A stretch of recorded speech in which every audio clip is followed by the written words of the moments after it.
బీరకాయ గుడ్డు curry healthy recipe చేసుకుందాం రండి.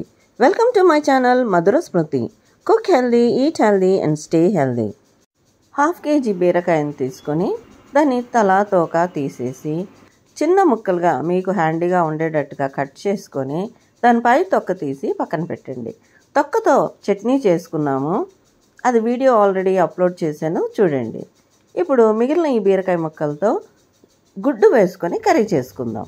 స్టవ్ పైన బాండీ పెట్టి 1 టేబుల్ స్పూన్ నూనెను వేడి చేసి అందులో 5-6 పచ్చిమిరపకాయలు కట్ చేసుకుని వేసుకోండి. అలాగే ఒక పెద్ద ఉల్లిపాయని సన్నగా తరుక్కొని వేసుకుని కొద్దిగా ఉప్పు వేసుకొని ఫ్రై చేయండి. ఉల్లిపాయలు లైట్ పింక్ కలర్ అయిన తర్వాత అందులో 1 టేబుల్ స్పూన్ అల్లం వెల్లుల్లి పేస్ట్ వేసి ఇదంతా కూడా లో ఫ్లేమ్లోనే వేయించండి.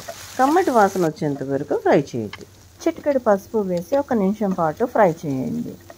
ఇదంతా చక్కగా ఫ్రై అయిన తర్వాత కట్ చేసి పెట్టుకున్న బీరకాయ ముక్కలు వేసేసి కలిపి మూత పెట్టి కాసేపు మగ్గనివ్వండి. లో ఫ్లేమ్ మీదనే పెట్టి మగ్గనివ్వండి. ఈలోపు గుడ్లు రెడీ చేసుకుందాం. నేను ఇక్కడ 4 గుడ్లు తీసుకున్నానండి. మీరు మీకు కావాల్సినన్ని ఎగ్స్ తీసుకోండి. గుడ్లను పగలగొట్టి ఆ సొనను ఒక గిన్నెలోకి కలెక్ట్ చేసుకోండి. వాటిని బాగా బీట్ చేసి పక్కకు పెట్టుకోండి. బీరకాయ తొందరగానే మగ్గిపోతుందండి. ఒక 5-6 నిమిషాల్లో మగ్గిపోతుంది.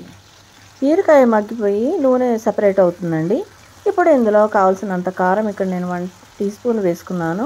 1 టీ స్పూన్ ధనియాల పొడి, కొద్దిగా జీలకర్ర వేసి మరోసారి కలిపి మూత పెట్టి 2 నిమిషాలు ఉంచండి. బీరకాయలో vitamin A, vitamin C, fibre ముఖ్యమైన పోషకాలు ఉన్నాయి.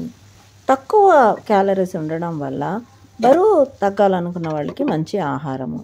కర్రీ చక్కగా ఫ్రై అయ్యిందండి. మీరు కావాలనుకుంటే ఇందులో కొద్దిగా గరం మసాలా పొడిని కూడా వేసుకోండి. దానివల్ల రుచి మరింతగా పెరుగుతుంది. ఇప్పుడు కర్రీనంతా ఒకసారి కలిపి అంతా సమానంగా చేసుకుని బాగా బీట్ చేసి పెట్టుకున్న ఈ ఎగ్స్ని పైనుంచి పోసేసి సన్నగా తరిగి పెట్టుకున్న కొత్తిమీరని పైనుంచి చల్లుకోండి.